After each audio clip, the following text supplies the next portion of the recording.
21st century selling.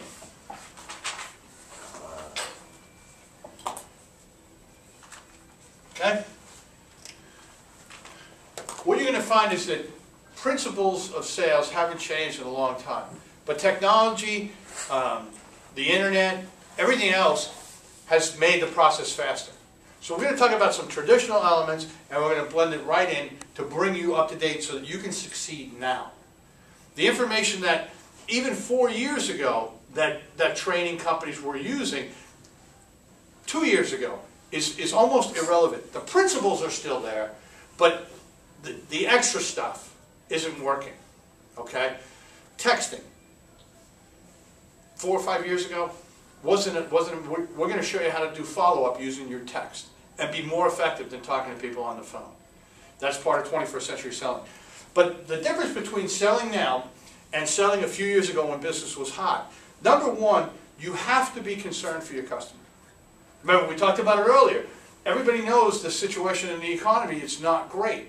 So the customers coming in, they're already nervous financially, they may be nervous about their job, but they absolutely need a vehicle. Show concern. All right, and we're going to take you through that process. It's going to allow you to do that.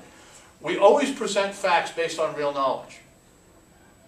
All right? If you're not sure, find out.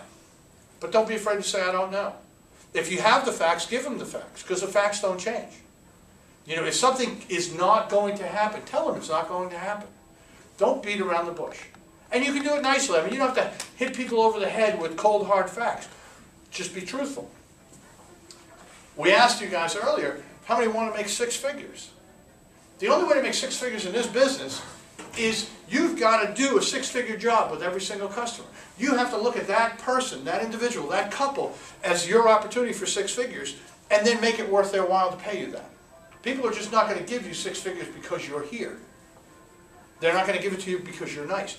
They're going to give it to you if you give them the complete package.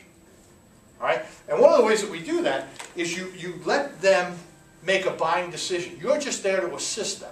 You're going to give them all the facts. You're going to gather information so that you can show them the right vehicle.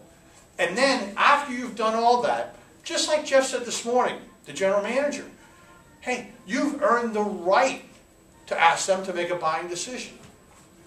People hate, all right, and I use that word and I mean that word, people hate to be sold, but they love to buy. We want to put them in a position where they feel comfortable buying rather than us hitting them over the head trying to sell them something. All right? It makes all the difference in the world. All right? We're going to overcome their objections. We're going to give them what I call razzle-dazzle. All right? And I don't want you to misunderstand. Razzle-dazzle doesn't mean we're going to have something up our sleeve or pull something. We're going to be over the top good at what we do. All right? We talked about, you know, being Joe Average. That's not us. We're better than that. We're going to show them everything about this dealership. We're going to introduce them to people that are walking by, like Jeff said. Introduce them to your general manager. This is my general manager. If I can't help you, he can. That's not happening in other dealerships. Yep. All right? Take that. All right? Stay on top of what's going on out there. You know, invest 50 cents a day and read USA Today. All right? Not because it's the best newspaper in the world, it's probably as poorly written as can be. But you get bullet points about what's going on. You go to the money section, find out, you know, are they going to cut interest rates? Are they going to tighten up on lending? You need to know those things. Is there a massive layoff at some corporation near here? You need to know that because those are your customers. All right, so it's not just learning about Hondas. It's learning what's going on because that's what your customers are learning. They're not studying Hondas. They're not studying used cars.